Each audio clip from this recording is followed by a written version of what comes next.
প্রথমেই একটা কথা বলি, কিংডম যে পরিমাণ নেগেটিভ রিভিউ পাচ্ছে সেটা একদমই ডিজার্ভ করে না।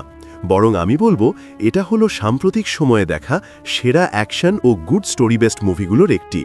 একটা রাজ্য, দুই ভাইয়ের ইমোশন আর ক্ষমতার খেলাকে ঘিরে এই গল্পটি। গল্প যত এগোয় ততই ইমোশন, পাওয়ার গেম আর অ্যাকশনের মুহূর্তে ভরে ওঠে। তাহলে চলুন কথা না বাড়িয়ে মুভির এক্সপ্লেনেশন শুরু করা যাক। What's up for the boy? Got the beat now. মুভির শুরুতে দেখা যায় শ্রীকাকুলাম নামের একটি সমুদ্র সৈকতে কিছু আদিবাসী বাস করত। সেই পুরো জায়গাটিতে সোনার খনি পাওয়া যায়, তাই ব্রিটিশরা সেখানের লোকদের মেরে সেই জায়গা নিজেদের করে নিতে চেয়েছিল। কিন্তু সেখানে একজন যোদ্ধা ছিল, সে একাই ব্রিটিশদের বিরুদ্ধে রুখে দাঁড়ায়। তাকে দেখে বাকিরাও নিজের জীবন দিতে এগিয়ে আসে এবং তাকে সবাই রাজা হিসেবে মেনে নেয়। এরপর যুদ্ধ শুরু হয়। যুদ্ধে ব্রিটিশদের সাথে পেরে ওঠে না সেই দ্বীপের মানুষরা। রাজাসহ অনেক মানুষ মারা যায় এবং বাকিরা পালিয়ে বেঁচে যায়। সেই রাজা যুদ্ধে যাওয়ার আগে একটি ছেলের কাছে মুকুট দিয়েছিল। সে বলেছিল যদি এই দ্বীপ ও দ্বীপের মানুষকে কেউ বাঁচাতে আসে তাহলে এই মুকুট তাকে দিবে। কয়েক বছর পর দেখা যায় একজন পুলিশ অফিসার সুরিকে। সে তার ভাইকে খুঁজে বেড়াচ্ছে কিন্তু পাচ্ছে না, কারণ তার ভাই তার বাবাকে মেরে পালিয়ে গিয়েছে। তার বন্ধু তাকে একজন আর্টিস্টের কাছে নিয়ে যায়। সেখানে সুরিয়া তার ভাইয়ের ছবি দেখায়। এরপর সে বাইরে অপেক্ষা করে। তখন সুরিয়া লক্ষ্য করে একজন বয়স্ক লোক তার ছেলেকে খুঁজতে এসেছে। তার ছেলে একজন অপরাধী, কিন্তু সেই পুলিশ অফিসার তার ছেলেকে মেরে এভিডেন্স রুমে বন্ধ করে রেখেছে। এরপরও সেই অফিসার সেই লোককে বলে, তোমার ছেলে আমাদের কাছে নেই, কোথায় তাও জানি না। বয়স্ক লোকটি তার কথা বিশ্বাস করতে না চাইলে তাকে অনেক মারধর করে সেই অফিসার। সুরিয়ার এটি সহ্য হয় না। সে এভিডেন্স রুমের দরজা খুলে সেই সিনিয়র অফিসারকে থাপ্পড় মারে। সেখানে বাকি অফিসাররা সুরিয়াকে মারা শুরু করে। তখন সেই বৃদ্ধ লোকটি দেখে তার ছেলে সেই রুম থেকে বের হয়ে পালিয়ে গিয়েছে। সে বুঝতে পারে তার ছেলে বেঁচে আছে। পরের সিনে দেখা যায় সুরিয়ার কাকা, সেও একজন পুলিশ অফিসার। তাকে রাগারাগি করতেছে যে একজন সিনিয়রকে কেন মারতে গেল, এটা করা ঠিক হয়নি তোর। তখন সুরিয়া রেগে বলে, একজন বৃদ্ধ মানুষকে যেভাবে মারতেছিল সেটা কি ঠিক?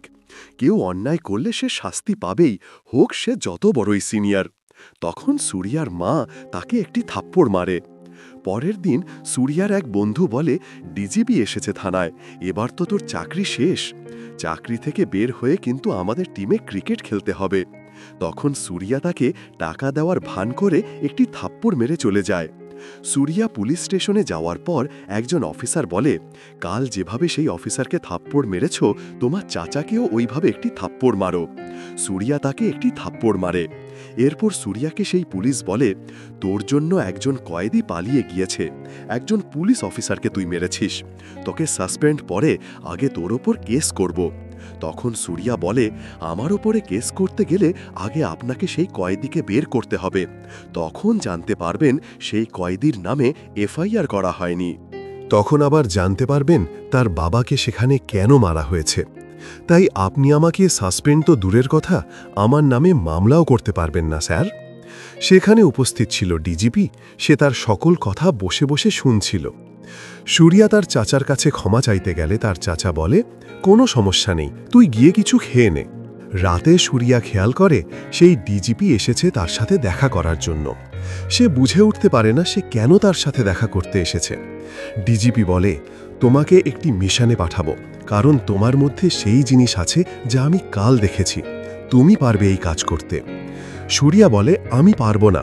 এটা বলে চলে যেতে চাইলে সেই অফিসার বলে, তোমার ভাই কোথায় আছে আমি জানি, কিন্তু এর জন্য তোমাকে যেতে হবে সেই জায়গায় একদম নতুনভাবে। সুরিয়া শুধু তার ভাইয়ের কথা মনে করে সেখানে যাওয়ার জন্য প্রস্তুত হয়। সুরিয়া তার ছোটবেলার কথা মনে করতে থাকে। ছোটবেলায় তার বাবা মদ খেয়ে এসে তার মাকে মারত, যা দেখে সুরিয়ার অনেক কষ্ট লাগত। তাই তার বড় ভাই তাকে নানা জায়গায় নিয়ে যেত যাতে সে একটু শান্তিতে থাকতে পারে। একদিন মেলায় সুরিয়া ট্যাটু করে বের হলে তার বাবা জানতে পারে সে ট্যাটু করিয়েছে এবং তাকে মারতে থাকে সবার সামনে। তখন সুরিয়া বলে, মারতে হলে মেরে ফেলো, কিন্তু যদি বেঁচে যাই তাহলে তোমাকে মেরে ফেলব। এটা শুনে বাসায় গিয়ে তার বাবা তার মায়ের ওপর হাত তোলে। এরপর সুরিয়াকে মারতে আসলে তার ভাই তার বাবাকে খুন করে পালিয়ে যায়। এরপর থেকে সুরিয়া কখনোই তার ভাইকে খুঁজে পায়নি। সুরিয়াকে মিশনে পাঠানোর ব্যবস্থা করা হয়। অন্যদিকে দেশের প্রধানমন্ত্রীকে নিয়ে আসে একটি জরুরি মিটিংয়ের জন্য, যেখানে ডিজিপি জানায় একটি জাহাজে করে হংকং থেকে বিশাল এক কনসাইনমেন্ট আসতে চলেছে। যদি সেই কনসাইনমেন্টে হাতিয়ার থাকে তাহলে আমাদের দেশ ঝুঁকির মধ্যে পড়ে যাবে। এই কনসাইনমেন্টকে ডিল করবে শারপানান্ত, ওডি আপ্পান ও তার ছেলে মুরগান। 1920 সালে একটি যুদ্ধে কিছু লোক ইন্ডিয়া থেকে পালিয়ে শ্রীলঙ্কা এসে পৌঁছায়। তাদেরকে রিফিউজি হিসাবে ধরা হয়। ওডি আপ্পান তাদের দিয়ে কাজ করার জন্য বাধ্য করলে সেখানের একটি ছেলে উঠে দাঁড়ায়। তার নাম শিবা, এবং সুরিয়ায় শুধু শিবার কাছে পৌঁছাতে পারবে। শিবা বর্তমানে একটি জেলে আছে, তাই সুরিয়াকে বন্দী হিসাবে জেলে ঢোকাতে হবে। নতুন রূপে আগমন হয় সুরিয়ার। সে শুধু তার ভাইয়ের সাথে দেখা করার জন্য আসেনি, এর পেছনে লুকিয়ে আছে অন্য কিছু, যা একটু পরেই জানতে পারবেন। সুরিয়া জেলে ঢুকেই যদি তার ভাইয়ের সাথে দেখা করে তাহলে সে সন্দেহ করবে, তাই শিবাকে তার কাছে আসতে হবে, এমন কিছু করতে হবে। সুরিয়া সেখানের কিছু কয়েদির সাথে তাস খেলে এবং টাকা না দিয়ে যাওয়ার জন্য ধরলে তাকে আটকালে সুরিয়া তাদেরকে এক এক করে মারতে থাকে। শিবা জানতে পারে তার লোকদেরকে কেউ একজন মারছে। এরপর সুরিয়ার সামনে আসে তার বড় ভাই শিবা, যাকে সে এত বছর ধরে খুঁজে বেড়াচ্ছে। শিবার সাথে কিছুক্ষণ মারামারি হওয়ার এক পর্যায়ে শিবা সুরিয়ার পেটে আঘাত করলে সুরিয়া বলে, মেরে ফেলো আমাকে, যদি বেঁচে যাই তাহলে তোকে মেরে ফেলব। এটা শুনে শিবার আর বুঝতে দেরি হয় না যে সে তার আপন ছোট ভাই সুরিয়া। পুলিশ এসে তাদেরকে সরিয়ে দেয়। সুরিয়ার সাথে আলাদা করে কথা বলে শিবা। শিবা বলে, 18 বছর পর তোকে দেখতে পেলাম, তুই জেলে কি করিস? যা, বের হয়ে মায়ের কাছে যায়, তার খেয়াল রাখ। সুরিয়া বলে, এই 18 বছরে তুই আমার সাথে দেখা করতে আসিসনি। আমি ভেবেছিলাম তুই মরে গিয়েছিস, কারণ তুই যদি বেঁচে থাকতি তাহলে আমার সাথে অবশ্যই দেখা করতে আসতি। আর মা মারা গিয়েছে 2 বছর হয়েছে। এটা সুরিয়া বলে শিবার সাথে ভালোভাবে কানেক্ট হওয়ার জন্য। কিছুদিন পর শিবার বেল হয়ে যায়, সে তাকে বের হওয়ার কথা বলে। সুরিয়া তার ভাইয়ের ব্যাপারে জানতে থাকে ডিজিপির থেকে। শিবার বউ এলাকার বাইরে যেতে পারে না, এবং কখনো যদি সেখানের মহিলাদের ছেলে হয় তাহলে তাদেরকে মায়ের থেকে আলাদা করে দেওয়া হয় বড় হলে পরে গিয়ে দেখা করার জন্য, কারণ তারা রিফিউজিদের বাচ্চা এবং কোনো মহিলাকে এই পারে আসতে দেয় না। এটা হলো সেই রিফিউজিদের নিয়ম যা ওডি আপ্পান তৈরি করেছে। সুরিয়া তার ভাইয়ের সাথে দেখা করতে যায়, তখন সে একটি মহিলাকে দেখে যে কিনা প্রেগনেন্ট। সেখানে একজন ডাক্তার থাকে, তার নাম মধু। সেই মহিলাকে সেখানে ডেলিভারি করায় এবং একটি ছেলে হয়। সেখানে আসে মুরগান, যে একজন বর্ডারলাইন ক্রস সাইকোপ্যাথ। সে অনেক এজেন্টকে মেরে ফেলেছে, তাই সুরিয়াকে তার থেকে সাবধানে থাকতে বলে। সুরিয়া সেই জায়গায় গিয়ে একটি মূর্তির সামনে দাঁড়িয়ে যায়। তারপর সে এলাকার গুরুর কাছে যায়। তখন শিবা সেই গুরুকে বলে, আমার ভাই আজ থেকে এখানেই থাকবে। জানি এটা এলাকার নিয়মের বাইরে, কিন্তু আমি ছাড়া আমার ভাইয়ের আর কেউ নেই। শিবার একটি ছেলে আছে যার নাম সুরি। শিবা ছোটবেলায় সুরিয়াকে আদর করে এই নামে ডাকত। তার নাম শুনে সুরিয়া বুঝতে পারে তার ভাই তাকে ভুলতে পারেনি। সুরিয়া আরও জানতে পারে তার ভাই যখন এখানে এসেছিল তখন থেকে সে শুধু তাকে নিয়ে চিন্তা করত এবং কান্না করত। এখন আর কান্না করে না ঠিকই, কিন্তু তাকে নিয়ে চিন্তা করে। সুরিয়া ডাক্তার মধুর সাথে দেখা করতে যায়, কারণ সেই ডাক্তারও একজন এজেন্ট। সুরিয়া তাকে জানায় শিবা চার্লি ড্রপ পয়েন্ট নামের একটি কাজে যাবে। মধু বলে, তুমি ইনফরমেশন দিয়েছ, এটাই অনেক, সাথে যাওয়ার দরকার নেই, এটা অনেক রিস্কি কাজ। শিবা সুরিয়াকে নিয়ে চার্লি ড্রপ পয়েন্টে যায়। এটা মনে হয় সোনা স্মাগলিং করার কাজ। সোনা নিতে গেলে সেখানে এসে পড়ে নেভি। নেভিকে দেখে মুরগান বুঝতে পারে এদের মধ্যে থেকে কেউ হয়তো ইনফরমেশন দিয়েছে, তাই সে তাদেরকে মেরে ফেলতে চায়। তারা পালাতে থাকে, কিন্তু ভুলক্রমে সুরিয়ার হাত থেকে একটি বক্স রয়ে যায়। মুরগান একজন জেলে মেরে ফেলে। এটা তার বাবা জানতে পারে, তাকে একটি থাপ্পড় মারে এবং সেই লাশকে জেলেদের পাড়ে নিয়ে ফেলে দিয়ে আসে। শিবা একটি মিটিংয়ে গিয়ে জানায়, জেলেদের যদি এভাবে মেরে ফেলা হয় তাহলে এই কাজ আমরা আর করব না। মুরগান বলে, তোরা জেলে, তোদেরকে যেভাবে বলবে সেভাবে করতে হবে। আরও বিভিন্ন কথা নিয়ে মুরগান ও শিবার সাথে কথা কাটাকাটি হয়। তখন ভিতরে গুলির আওয়াজ শুনে ভিতরে যায় সুরিয়াসহ বাকিরা। মুরগানের বাবা বলে, যতক্ষণ না জানা যাবে কে সেই ইনফরমার, ততক্ষণ কেউ এখান থেকে যেতে পারবে না। সুরিয়া বলে, যদি সেই সোনা নিয়ে আসি তাহলে জেলেদের ছেড়ে দিতে হবে। তার কথায় রাজি হয় পারপানান্দ। সুরিয়া বলে, কিন্তু আমার একটি শর্ত আছে, জেলেদের পরিবারের মহিলারা তাদের সন্তানদের সাথে দেখা করিয়ে দিতে হবে। এটা শুনে মুরগান হাসে, কারণ এটা সম্ভব নয়। এক পর্যায়ে দেখা যায় সেখানের আর এক লোক তার কথায় রাজি হয়, কারণ সোনা এনে দিলেই হবে। এবার সে যত শর্তই রাখুক।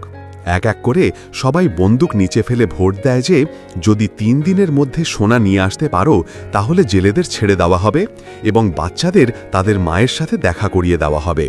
এভাবেই একটি ডিল হয়। সেই দ্বীপ এলাকার মানুষরা সুরিয়াকে এখান থেকে চলে যাওয়ার জন্য বলে।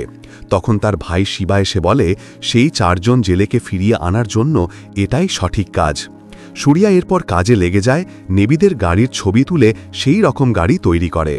কখন সেই জায়গা থেকে নেভিদের গাড়ি বের হয় সে সব কিছু পর্যবেক্ষণ করতে থাকে এবং জানতে পারে গাড়ি রওনা দিয়েছে বর্ডার পার করার জন্য।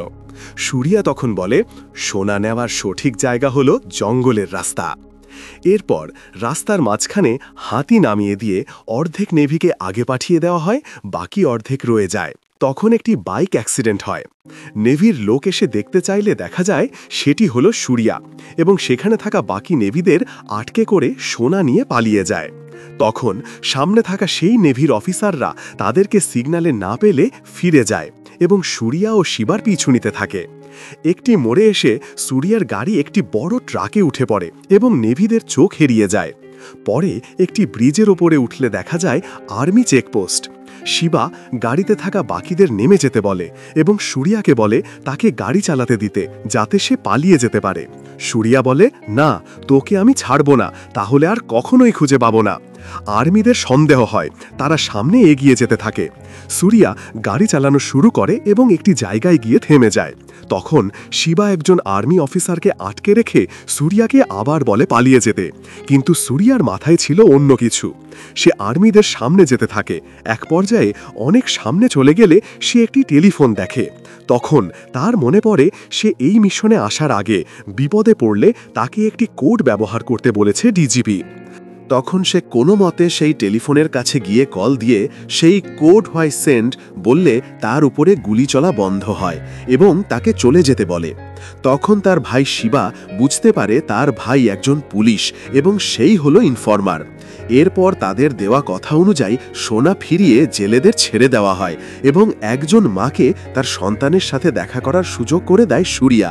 এই প্রথমবারের মতো সেই রেফিউজি মহিলা তার সন্তানকে দেখতে পারে।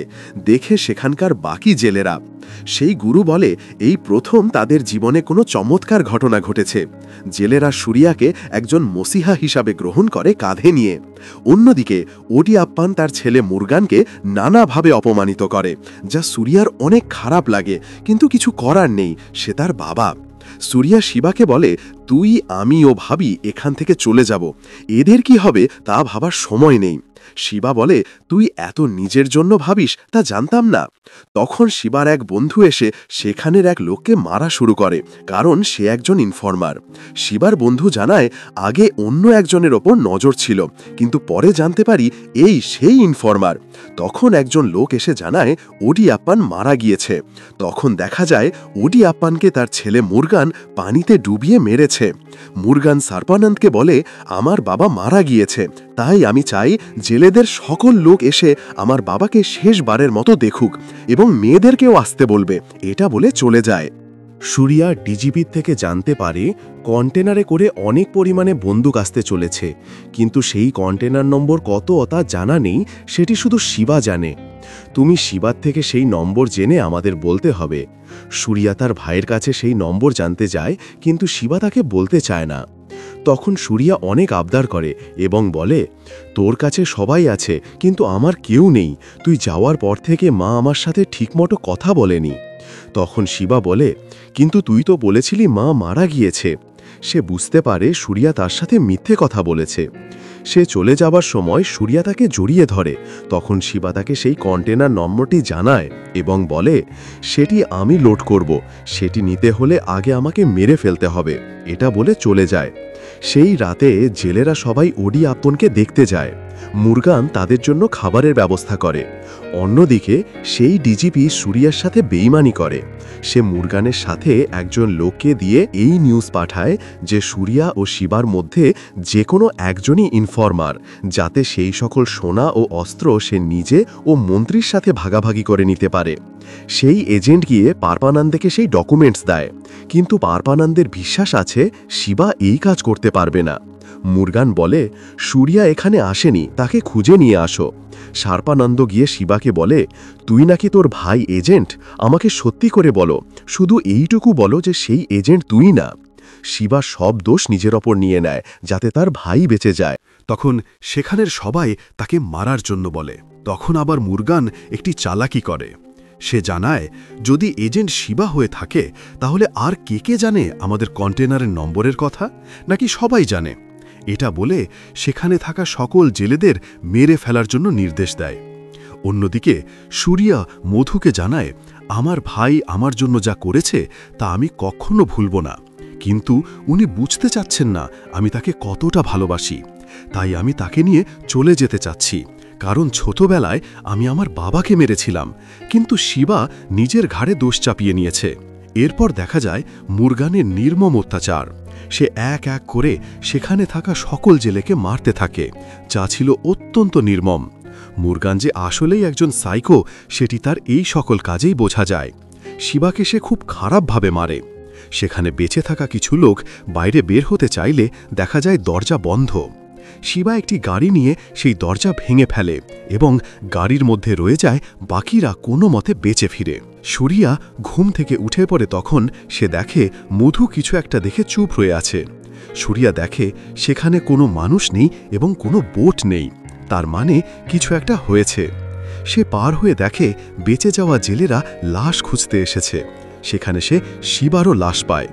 সুরিয়া কান্নায় ভেঙে পড়ে এবং বলে, ভাই, তুই আমাকে ছেড়ে শেষ অবধি চলে গেলি। সুরিয়া সেখানে থাকা জাহাজটির দড়ি ধরে টানে যাতে সেটিতে করে গিয়ে মুরগানকে আক্রমণ করতে পারে। সুরিয়া সেটিকে নিয়ে টানাটানি শুরু করে। তার আওয়াজ শুনে সবার মধ্যে আবার বাঁচার উদ্যম জাগ্রত হয়। তখন সেখানে থাকা গুরু বুঝতে পারে এই হলো সেই রাজা যার জন্য এত বছর অপেক্ষা করা হয়েছে, এবং সুরিয়ার পিঠে একটি ট্যাটু থাকে যা দেখে সে একদম নিশ্চিত হয় যে এই হলো তাদের রাজা। সবাই দৌড়ে গিয়ে জাহাজটিকে খেলা শুরু করে এবং শেষ অবধি জাহাজটি পানির দেখা পায়। জেলেরা সবাই মিলে আক্রমণ করে মুরগানের রাজ্যে। সবাইকে এক এক করে মারে সুরিয়া। সেখানের লোকদের কাউকে ছাড় দেয় না। এরপর সে মুরগানকে মেরে তার জেদের পরিচয় দেয়। মুরগান হেসে বলে, তোর ভাইকে মেরে ফেলেছি, সবাইকে মেরে ফেলেছি। এটা শুনে সুরিয়ার ভাই ও ভাবির কথা মনে পড়ে যায়। সুরিয়া মুরগানকে মাথা দিয়ে মারতে মারতে মেরে ফেলে। এরপর সে তার লোকদেরকে এক এক করে মারে এবং জানায়, আজ থেকে সেখানের জেলেদের আমি রক্ষা করব। তখন সেই গুরু বুঝতে পারে সে এখানে কিভাবে এসেছে। ছোটবেলায় তার মাকে তার বাবার অত্যাচার থেকে রক্ষা করে মেলায় যে ট্যাটু করেছিল সে হলো আমাদের একজন। সে হয়তো দেখতেও বুঝতে পেরেছিল এই ছেলে আগামীতে আরও অনেককে সাহায্য করবে, কারণ সুরিয়া সেই মহিলাকে সাহায্য করেছিল। এরপর তার ভাই আমাদের কাছে আসে, এটা কোনো স্বাভাবিক ঘটনা না। তার ভাই ছিল এই রাজার আসার একমাত্র পথ। সে এসেছে কারণ আমাদের রাজার প্রয়োজন ছিল, তাই আজকে থেকে আমাদের রাজা সুরিয়া। এরপর সে আরও বলে, সে রাজা হয়েছে, এবার কি তার কোনো নতুন দুশ্মনের আগমন হবে? তাহলে কি আমাদের রাজা তার মোকাবেলা করতে পারবে? অবশ্যই পারবে, কারণ এই রাজ্য তার। এভাবে শেষ হয় কিংডম মুভিটি। ভিডিওটি ভালো লাগলে চ্যানেলটি সাবস্ক্রাইব করে পাশে থাকুন, আর কমেন্ট বক্সে জানান আপনার কাছে আমার এক্সপ্লানেশন কেমন লাগলো। আর কোনো মুভির এক্সপ্লানেশন দেখতে চাইলে নিচে কমেন্ট বক্সে জানান। ধন্যবাদ, ভালো থাকবেন।